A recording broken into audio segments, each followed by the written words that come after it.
출애굽기 3장 13절 14절 말씀입니다. 출애굽기 3장 13절 14절 말씀, 구약성경 85면 출애굽기 3장 13절 14절 말씀입니다.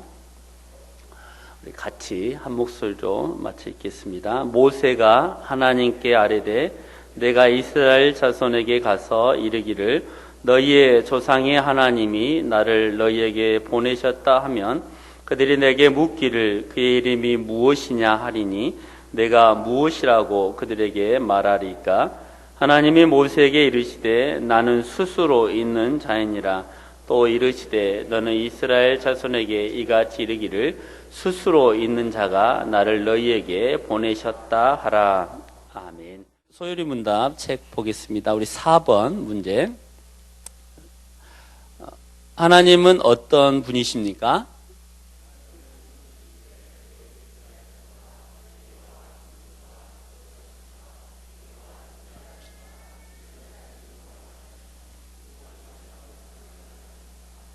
우리 인간의 목적은 하나님의 영광을 위한 삶이다라고 말씀을 드렸습니다. 그래서 이 절대 진리인 성경을 통해서 하나님을 영화롭게 하는 것, 그래서 그 영화롭게 하는 그 규칙을 주셨는데 그게 성경이다라고 우리가 지난주, 지지난주, 그리고 그 성경은 두 가지라 했는데 두 가지가 뭐라고 그랬습니까? 하나는 믿어야 될 것, 하나는 행해야 될 것. 그래서 교리와, 그러니까 우리가 해야 할 복음과 율법에 대해서 말씀했는데 우리가 어제 지난주에 했을 때 목사님이 결론으로 우리가 할 수 없는데 성령의 충만함으로 말씀과 기도로 우리가 그것을 행할 수 있는, 사랑할 수 있는 그런 능력을 얻어서 사랑해야 된다라고 말씀을 들었습니다.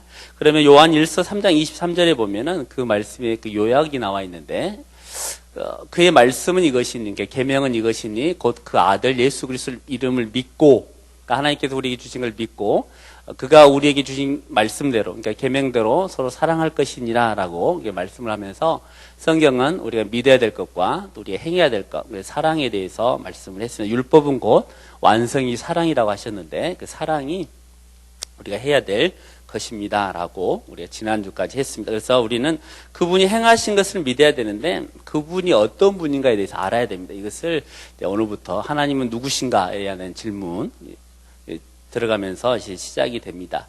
이 소요리, 그러니까 이 문답은 이렇게 물어보고 답하는 그런 교육식입니다.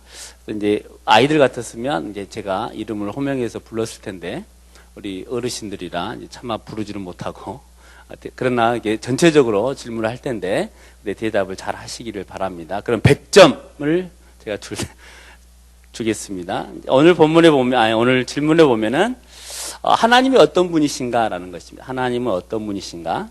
그 질문에 대한 것인데 우리가 오늘 이 자리에 예배를 드리러 나왔습니다. 예배를. 그래서 하나님 앞에 나왔는데 왜 예배를 드리냐면 하나님은 우리의 예배를 받으시기에 합당하신 분이시기 때문에 우리가 그분께 예배를 드리게 되는 것입니다. 그런데 예배를 드릴 때에도 그분에 대해서 정확히 알아야만이 진짜 하나님이 좋아하시는, 하나님이 기뻐하시는 그 예배를 드릴 수가 있는 것입니다. 잘 알아야 하나님을 잘 믿을 수가 있는 것이고 잘 알아야 우리가 그분께 신앙으로 반응을 하게 된다라는 것입니다. 그래서 오늘 본문에 보면 하나님은 어떤 분이십니까? 라고 물어봅니다. 이것은 영어로 보니까 who로 물어본 것이 아니라 what으로 물어봤어요. 이게 무슨 말이냐면 그러니까 하나님은 어떤 존재입니까? 라고 그렇게 물어본 것이 아니라 하나님의 속성, 하나님은 어떤 분이십니까? 어떤 그 성격을 가지고 계신 분이십니까? 라고 물어보고 있는 것입니다. 이 질문도 답을 우리가 찾을 수가 없는데 그 이유는 우리는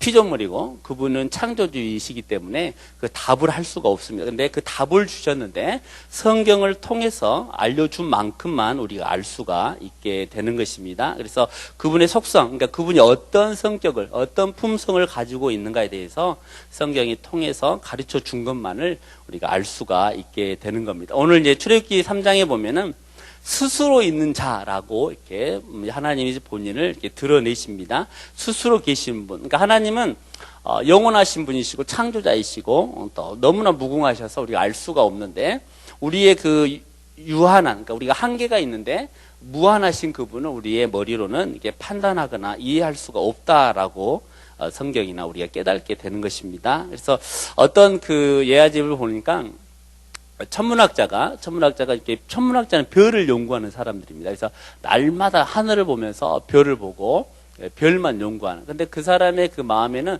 아무리 하늘을 봐도 별만 있지 하나님은 없다라는 그런 결론을 내게 됐어요. 많은 사람들에게 야 하늘을 봐라. 하늘에 보면 별만 있지 하나님은 절대 없다라고 말을 하고 돌아다니는 사람이 있었습니다. 그래서 하늘에 그날도 하늘만 이렇게 보고 별을 보고 가다가 우물이 있었는데 우물을 보지 못하고 이렇게 풍덩 하고 빠지게 되었습니다. 그때 뭐라고 했을까요? 하나님 살려주세요라고 했다는 믿거나 말거나 하는 그런 예가 있습니다. 근데 많은 사람들이 우리가 하나님은 눈에 보이지 않기 때문에 다른 것으로 채웁니다. 다른 것으로 꽉 차 있기 때문에 그 생각 때문에 하나님을 인정하지도 않고 하나님을 볼 수도 없다라고 말을 합니다. 많은 사람들이 세상의 마음을 뺐기 때문에 하나님이 들어올 자리가 없어서 하나님을 보지도 또 알지도 깨닫지도 그리고 찾지도 않게 되는 것입니다. 그러나 하나님은 분명히 살아계십니다. 이럴 때 아멘을 좀 크게 해주셨네요. 힘을 내서. 하나님 살아계십니다. 우리가 믿기 때문에 이 자리에 나와서 예배를 드리고 있는 것입니다. 그래서 우리가 일반 계시를 통해서 창조주 하나님, 그걸 섭리하시는 하나님, 그리고 마지막 때가 되면 심판하시는 하나님을 보여주고 계십니다. 때가 되면 눈이 오고 또 때가 되면 이파리가 풀리고 또 여름이 오는 그런 자연을 통해서도 하나님이 살아계심을 알려주시고 우리의 그 몸, 신비한 몸을 통해서도 하나님이 창조자이심을 알려준다라는 것입니다. 현미경은 어떤 걸 보는지 아십니까? 현미경. 이게 우리 사람의 눈으로 보지 않는 아주 작은 미세한 것들을 보는 게 현미경입니다. 그러면 만원경은 어떤 걸 보는 겁니까? 너무 멀리 있어서 볼 수 없는 그것을 보는 것입니다. 근데 그 만원경이나 현미경으로도 볼 수 없는 것들이 이 세상에 참 많이 있습니다. 그 중에 대표적인 것이 뭐 공기라든가 바람 이런 것들은 그 현미경으로도 이게 큰 만원경으로도 볼 수가 없게 되는 겁니다.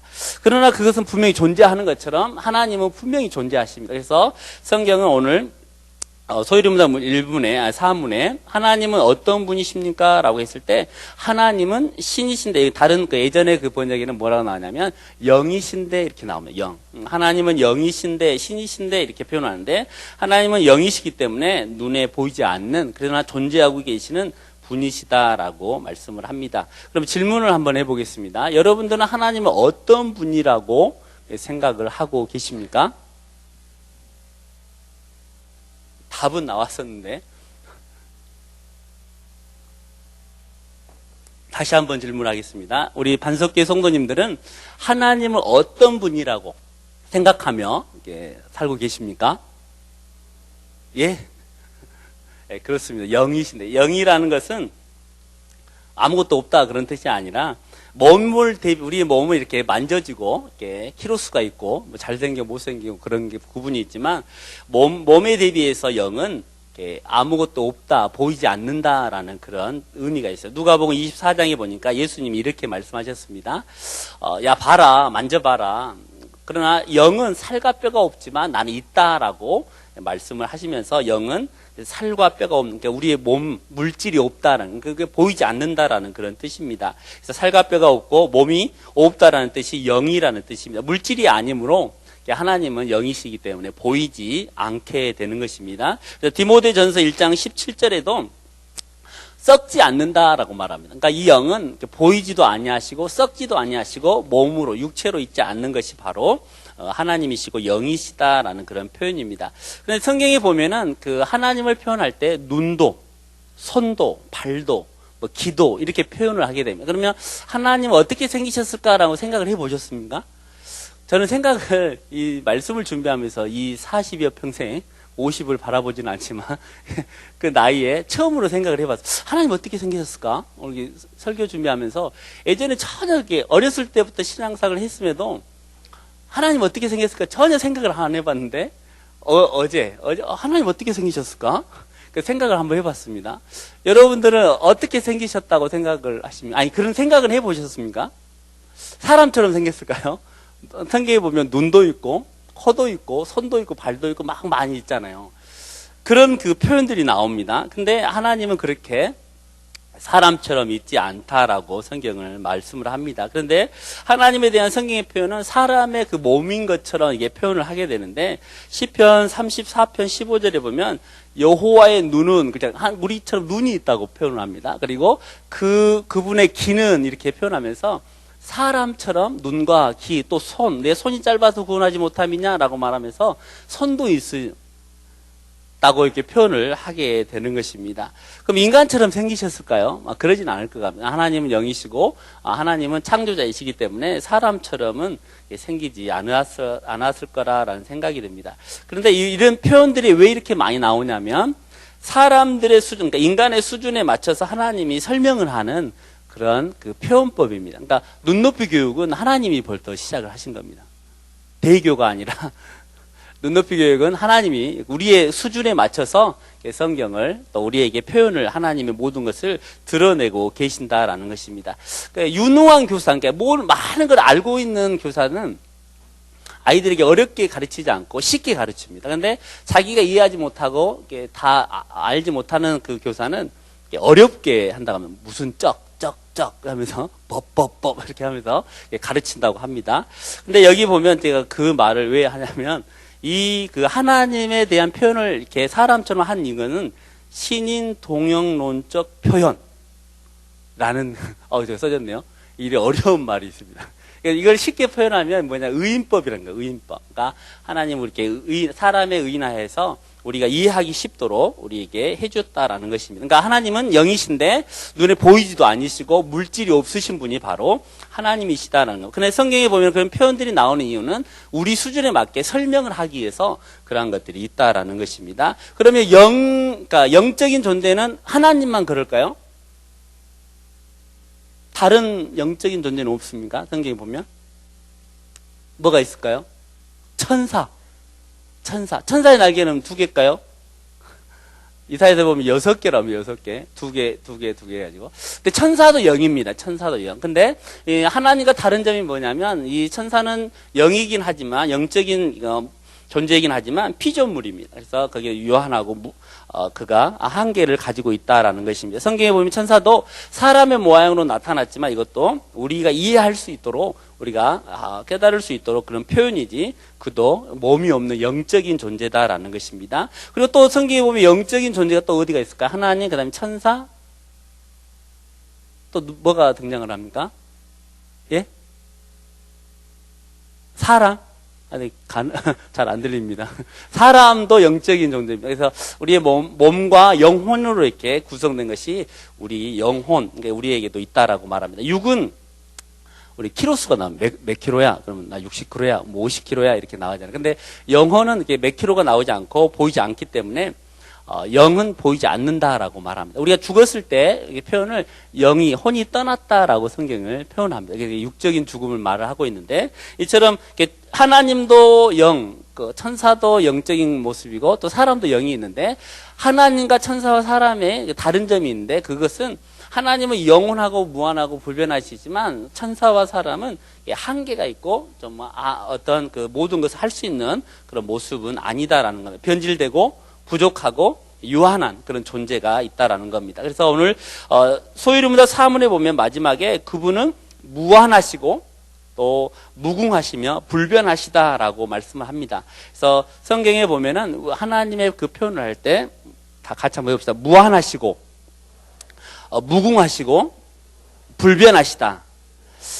어떤 부모들이 이렇게 쫙 섰어요. 부모들이 쫙 서고 이쪽에는 자녀들이 쫙 섰어요. 그래가지고 맞추기. 이쪽은 부모, 이쪽은 자녀. 맞추기 하면 웬만큼 한 90%는 맞출 수 있습니다. 그러죠? 그러지 않으신가요? 저하고 우리 아들하고 이쪽에 아들이 있고 얘가 있으면 둘이 맞추면 비슷합니까? 전혀 생판 다리에서 주워온 것 같은데 이렇게 아닌데 부모하고 보면 자녀하고 보면 왠지 모르게 닮았습니다. 이렇게 보면 느낌이 저분하고 좀 닮았는데 보면 가족 관계는 친척 관계. 가끔씩 이게 돌연변이처럼 이상한 애가 태어나기도 하지만 대부분이 이렇게 닮았어요. 눈을 닮았지. 아무것도 닮을 게 없으면 그 동화책에도 있잖아요. 새끼 발가락이 닮았어요. 닮게 되는 겁니다.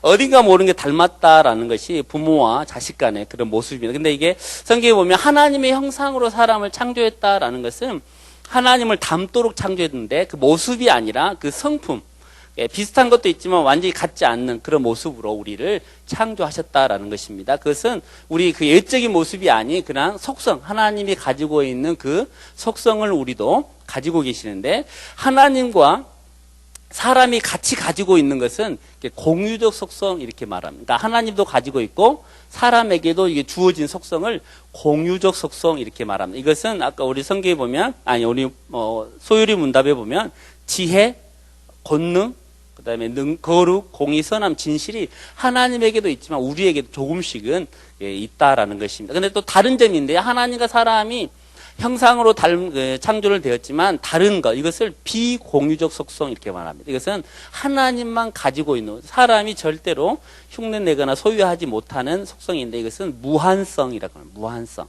그리고 영원성, 하나는 불변성, 이것이 세 가지가 있는데 이것은 하나님만 가지고 있다라고 말합니다. 그래서 이게 한 가지씩 해볼 텐데, 무한성. 무한성이라는 것은 한계가 없다 그런 뜻입니다. 한계가 없다. 같이 한번 해봅시다. 무한성. 한계가 없다. 그러니까 모든 걸 하실 수 있다라는 겁니다. 이건 전능하신 하나님을 이렇게 표현을 하고 있는데, 존재와 지혜와 권능과 지혜, 공의, 선함, 진실함이 모든 걸 하실 수 있고 모든 것에 한계가 없는, 그래서 하나님이 천지를 창조하시고 공간을 창조하셨는데 그 공간의 지배를 받지 않는 그분이 바로 하나님이시다라고 말합니다. 공간의 창조자이시기 때문에, 모든 걸 만드신 분이시기 때문에 거기에 지배를 받지 않는다라는 것입니다. 한계가 없다는 것. 모든 걸 하실 수가 있고 또 모든 것에 지배를 받지 않으시는 분이 바로 하나님이시다라고 말합니다. 골로새서 1장 16절에 보면은 모든 것을 창조하셨다라고 말씀합니다. 그래서 하나님이 이게 우주를 창조하셨기 때문에, 우주보다 더 크신 분이 하나님이기 때문에 그 공간의 지배를 받는 게 아니라 그 공간 위에서 모든 걸 자유자재로 모든 걸 하실 수 있는 분이 바로 하나님이시다라는 것입니다. 그래서 이 무한성은 온 우주에 동시에 존재한다라고 말합니다. 이걸 뭐라고 표현하는지 아십니까? 아니 계신 곳이 없고, 우리 그 예전에 장로님들이 기도하시면 그러잖아요. 예전에 무소부재하시고 아니 계신 것이 없으며 전지전능하신 우리 하나님 하면서 기도하시잖아요. 아니 계신 것이 없다는 걸 편재성이라고 그러는, 편재. 어디든지 있다는 거. 예, 한국에도 있지만 미국에도 있고, 미국에도 있지만 아프리카에도 있고 또 동남아시아에도 있고. 그래서 지금 드리는 예배도, 우리 반석교회에서 드리는 예배도 받으실 뿐만 아니라 다른 교회에서 드리는 그 예배도 하나님이 받으신다는 거예요. 왜? 그것은 무한하신 것, 공간의 제약을 받지 않으신 하나님의 그 편재성 때문에 모든 걸 하실 수 있는 그 하나님이 그 창조하신 그 모든 것들을 다, 모든 것을 다 품고 계시기 때문에 그분이 어느 곳이든지, 전 세계 어느 곳이든지 동시에 임재하셔서 예배를 받으신다라는 것입니다. 그게 바로 이렇게 무한성이라는 그런 의미가 있습니다. 사마리아 여인이 예수님께 질문을 했습니다. 당신들은 저쪽에서 예배를 해야 된다는데 우리는 이쪽에서 예배해야 됩니다. 어디서 예배하는 게 맞습니까? 라고 이 여인이 예수님께 물어봤습니다. 그때 예수님이 뭐라고 대답하셨습니까? 요한복음 4장에 보면은 이것도 저것도 말고 하나님은 영이시니 예배하는 자가 영과 진리로 예배할지니. 그러니까 그 장소에 대해서 물어보니까 예수님이 엉뚱한 답으로 예배는 하나님께 드리는 것이다 라고 말합니다. 그것은 무슨 의미를 하냐면 어디든지 하나님께 드리는 그 예배는 다 하나님이 받으신다라는 의미로 그렇게 대답을 하고 있었다라는 것입니다. 그래서 장소를 초월하고 장악하고 지배하시는 그분이시기 때문에 공간의 지배와 영향을 받으시지 않는다라는 의미가 뭐냐면 무한성이라는 의미가 있습니다. 그리고 그 다음에 뭐냐면 영혼성, 무궁하시다라는 것이 영원하다 그런 뜻입니다. 무궁하시며, 그것은 영혼성인데 이것은 스스로 있는 자라는 것입니다. 그러니까 우리는 시작하는 날이 있잖아요. 여러분의 생일은 언제십니까? 생일이 시작하는 날을 생일이라고 그럽니다. 그렇죠? 저는 생일이 봄과 여름이 시작, 그 중간, 가장 바쁠 때, 모내기하고, 마늘 볶고, 양파하고, 가장 바쁠 때, 제가 태어났는데 그걸 생일이라고 그럽니다. 제가 이 땅에 태어난 것을. 우리 아까 정우한테 물어봤더니 2001년생이라고 그럽니다. 아니? 맞아. 2001년생. 그럼 정훈 너는 2001년생인데 2000년도는 어디가 있었을까? 어디? 엄마 뱃속에? 그럼 1900년도에는? 어디 있었을까요? 없었겠죠, 그때는. 그거는 우리는 이게 한계가 있다는 거. 우리는 생일이 있어요, 생일. 우주도 마찬가지로 하나님 시간과 공간을 만드시는 그 시작점이 생일입니다. 근데 하나님은 생일이 있으실까요, 없으실까요? 없으십니다. 예수님만 성탄절로 우리가 기념해서 이 땅에 오신 걸 기념하지, 하나님은 생일이 없으십니다. 왜냐하면 그냥 태어난 것이 아니고 스스로 원래부터 계셨던 분이시기 때문에 그렇다라는 것입니다. 시작이 있는 것을 생일이라고 그러지만 하나님은 이 생일이 없으신 분이십니다. 그러니까 스스로 있는 분이시고 영원부터 영원까지 있으신 분이시기 때문에 그렇다라는 겁니다. 그래서 우리 사람들은 누군가를 의지해야 됩니다. 왜냐하면 한계가 있고 뭔가를 이루려면 누군가의 도움이 필요하기 때문에 그렇습니다. 그러나 하나님은 스스로 있는 영원하신 분이시기 때문에 누군가의 도움도 필요하지 않으신 분이 바로 이 하나님의 영원성이 있다라는 겁니다. 이 영원성이라는 것은 시간, 아까는 무한성은 공간을 말한다면 이 영원성은 시간을 말합니다. 시간은 창조자이시기 때문에 시간을 초월해서 살고 계신다라고 말합니다. 성경에 보면은 천년이 하루 같고 하루 천년 같다라는 그 말씀이 있잖아요. 그러니까 하나님 뭐 천년이 우리의 하루인가? 그런 문자적인 의미가 아니라 천년이나 만년이나 그러니까 하루와 같이 자유롭게 다루시는 분. 왜냐하면 하나님이 시간을 창조하셨기 때문에 그렇다라는 거. 우리는 과거, 현재, 미래 이렇게 순서적으로 생각을 합니다. 왜냐하면 우리는 그렇게 살아야 되는 유한한 존재이기 때문에 그렇습니다. 그러나 하나님은 과거, 현재, 미래 이렇게 사는 게 아니라 이렇게 영원부터 영원이기 때문에 그냥 이렇게 살고 계신다라는 것입니다. 이것을 정확하게 이해하지 않으면 우리가 앞으로 해야 할 작정, 예정, 섭리를 이해할 때 어려움이 있습니다. 그래서 하나님은 이렇게 과거, 현재, 미래 이렇게 존재하시는 것이 아니라 우리는 그 평면적으로 이해하지 않아요. 그러나 하나님은 그 평면적으로 시간의 정도가 아니라 시간의 위에 초월한 존재로 살고 계시기 때문에 하나님은 영원하다라는 것입니다. 그래서 그분은 끝도 시작도 없으신 정말 영원하신 분이 바로 이 영원성 이렇게 말을 합니다. 그리고 마지막이 뭐냐면 불변성입니다. 불변성. 같이 한번 해보겠습니다. 불변성. 이거는 변하지 않는다라는 뜻입니다. 그런데 성경에 보면은 하나님은 변하지 않는다라고 말씀을 하시면서도 그런 표현들이 나옵니다. 돌이키셨다. 모세가 기도하니까 그걸 이렇게 바꾸셨다. 또 후회하셨다. 누구를 선택한 걸. 또 미워하셨다. 기뻐하셨다. 그런 표현들이 나옵니다. 이건 그럼 하나님이 이렇게 변덕쟁이일까요? 변덕쟁이 우후. 하나님은 어제는 이랬다가 오늘 이러고 오늘 이러다 저러다 그러면 변덕쟁이인데 그런 표현을 감정의 그런 등장들이 나타나게 되는데 변덕스러운 분일까라는 생각이 드는데 그것은 그게 아니라 이것을 이렇게 오늘 참 어려운 말이 많이 나오는데 적응 계시라는 그런 말이 있어요. 이것은 무슨 말이냐면 우리 수준에 맞게, 그러니까 하나님의 그 영원하시고 무한하신 하나님 손수 만드신 세계에 들어오셔서 우리 피조물 수준에 맞춰 반응하는 내용이다라는 거. 그러니까 우리가 이런 죄를 저질렀을 때 하나님이 느끼는 감정을 이해할 수 있도록 우리들의 그 표현을 통해서 하나님의 그 모습을 이렇게 설명을 하시는 것이 적응 계시라고 그러는데 우리가 죄를 지었어요. 하나님의 말씀에 순종하지 않았어요. 그때 후회하셨다. 하나님 정말 마음이 아프셨구나. 우리가 이해할 수 있도록 그렇게 표현을 하고 있었다라는 것입니다. 그래서 하나님은 절대로 변함이 없다라는 것입니다. 저희들은 그럼 변할까요? 안 변할까요? 예전에 제 사진 하나 띄워줬는데 그때와 지금은 많이 변했을까요? 많이 변한 것 같습니다. 예전에 참 잘생겼었는데 지금 나이 들어 보이고. 근데 이게 변한다는 거, 사람은 변할 수밖에 없습니다. 결혼 전과 결혼 후는 당연히 변하게 돼 있습니다. 우리 목사님 주례할 때 보면 가끔씩 그런 얘기를 하십니다. 지금이 가장 아름다울 때라고. 오늘 저희 화장 지우면 내일 아침 못 알아볼 수도 있다고.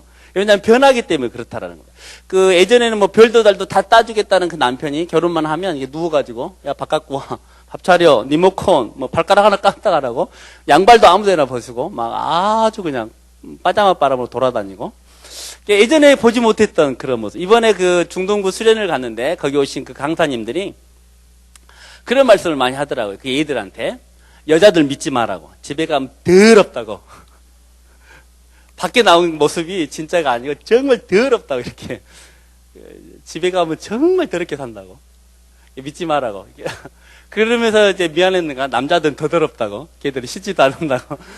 변한다는 거예요. 변한다는 거. 그러니까 사람은 변하게 돼 있습니다. 변하게 어쩔 수 없는 것 같아요. 우리가 비포, 애프터 그런 거 있잖아요. 뭐 AC, BC, 뭐 AD, BC 그런 것처럼 성형 전후 이렇게 해가지고 많이 바뀌잖아요. 어떤 그 문구가 있었는데 어머니 날 낳으시고 원장님 날 만드셨네. 그런 문구가 있더라고요. 이게 사람은 변하게 돼 있습니다. 이게 우리 그 고등부 애들 보면은 이게 예전에는 고3이 수능이 끝나야 수술을 했는데 요즘은 고2 때도 막 해버리더라고요. 왜냐하면 졸업사진 찍어야 된다고. 사람은 변하게 돼 있어요, 변하게. 그러나 하나님은 이렇게 변하지 않으신다라는 것입니다. 몸도, 마음도, 생각도 사람은 변하지만 하나님은 완벽하시기 때문에 절대로 부족함이 없으신 분이기 때문에 변하지 않는다라는 것입니다. 만약에 하나님이 변하셨다면 얼마나 불안하겠어요? 너 오늘 합격, 너 구원, 너 천국에 와 했는데 오늘은 하나님 기분이 나쁘셨어. 너 이리 와. 하이트 갖고 와. 지워버리자.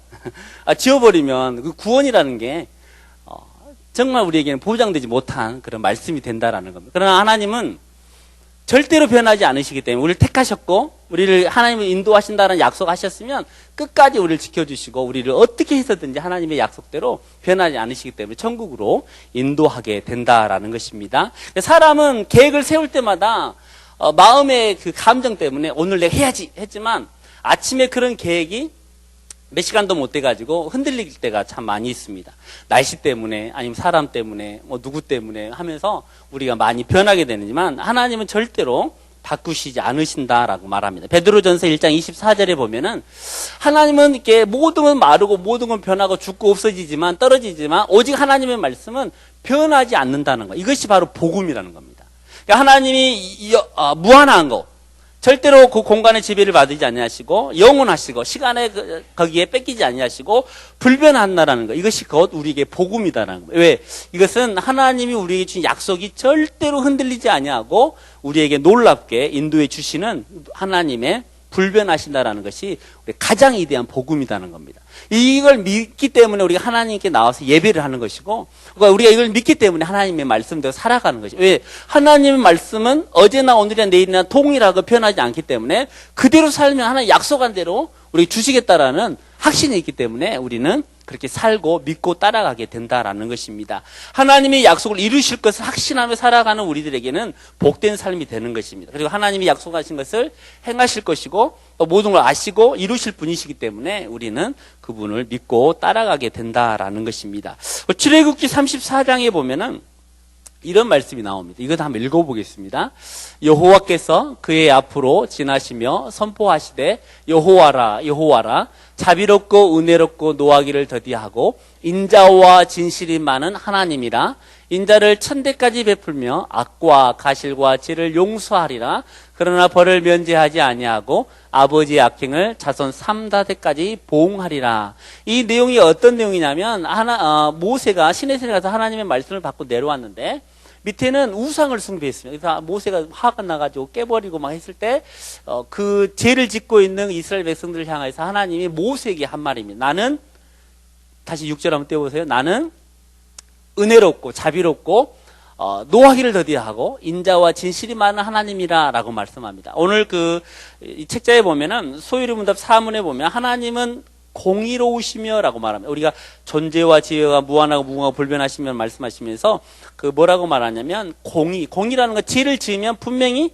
거기에 대해서 응징하는 것, 거기에 대해서 심판하는 것이 공의입니다. 근데 우리의 삶을 보면은 하나님의 공의로운 하나님이시기 때문에 우리가 그 말씀을 비춰보면 죽을 수밖에 없는 겁니다. 내 꼬라지를 보면 죽을 수밖에 없는 거예요. 하나님의 말씀에 당장에 짝두를 대령해야 하고 목을 쳐야 마땅한 건데 하나님은 우리에게 그걸 적용하지 않냐고 믿지 않는 사람에게는 적용하고 오늘 6절의 말씀처럼 하나님은 진실하시며 이렇게 말하면 오늘 소유리문답 4번에 보면은 인자하심 이렇게 말합니다. 인자 이건 선하심이라는 것인데 우리에게 착함, 선함, 인자하심이 있기 때문에 우리의 죄를 그대로 갚지 않으신다라고 말씀을 합니다. 그래서 우리에게는 소망이 있고 하나님께 영광을 돌리는 그런 삶이 된다라는 것입니다. 하나님께서 우리 용서해 주신 증거가 뭐냐면 이 땅에 아들을 보내셔서 십자가의 사건으로 우리를 사랑하셨다라는 그 표현을 해주고 있는 것입니다. 그래서 디도서 1장 2절에 보면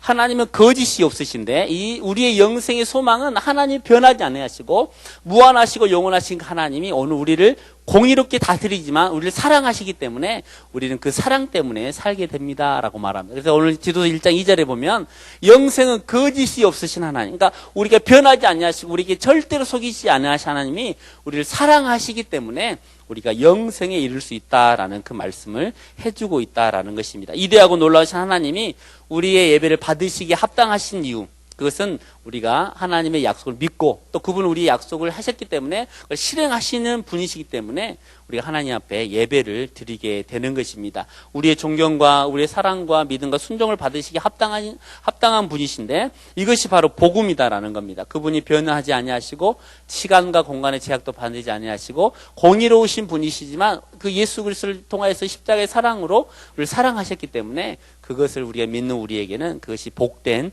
소식이 된다라는 것입니다. 그래서 우리가 낙심될 때, 힘들 때, 그리고 소망이 사라질 때, 내 문제가 너무 무거워서 쓰러지려고 할 때 위대하신 하나님을 기억하고 사랑하신 그 하나님, 변하지 않으시는 그 하나님을 생각하게 된다면 복음으로 말미암아 기뻐하게 되고 이 말씀으로 말미암아 우리가 예배하게 되고 그 복음으로 말미암아 순종의 자리에서 우리가 예수님을 닮아가는 그런 삶이 되고 더 자라가는 하나님이 기뻐하는 삶이 될 수가 있다라는 것입니다. 저와 우리 성도 여러분들이 하나님의 속성에 대해서 우리가 오늘 배웠는데 변하지 아니하신 그 하나님이 오늘 또 우리를 사랑하신다는 것. 우리가 우리의 그 행위로 말미암아 우리를 막 화이트로 지어버리거나 우리를 내치거나 우리를 다 버려버리는 것이 아니라 오늘 또 영원히 지금도 사랑하신다는 것. 그럼에도 불구하고 우리를 사랑하신다라는 것을 잊지 않고 살아간다면 우리에게 큰 소망이 있을 줄 믿습니다. 그래서 우리가 언제나 잊어버리지 말고 이번 시댁에 가서 명절 때 머리 아프지 마시고 그래도 하나님 나를 사랑하시는구나라는 것 때문에 위로함 받으시고 기쁨으로 다음 주 수요일 날 웃으면서 만났으면 좋겠습니다. 우리 기도 같이 할 텐데 이 시간에 같이 이런 기도를 했으면 좋겠습니다. 하나님은 무한하시고 하나님은 영원하시고 하나님은 불변하시는데 그 하나님이 나의 하나님이 되어주셔서 감사합니다라는 그 기도. 네, 그분을 믿고 그 말씀을 믿고 살기를 원합니다라고 기도했으면 좋겠고요. 또 하나는 이번에 신방을 하다 보니까 우리 가정마다 문제, 그러니까 기도거리가 다 있더라고요.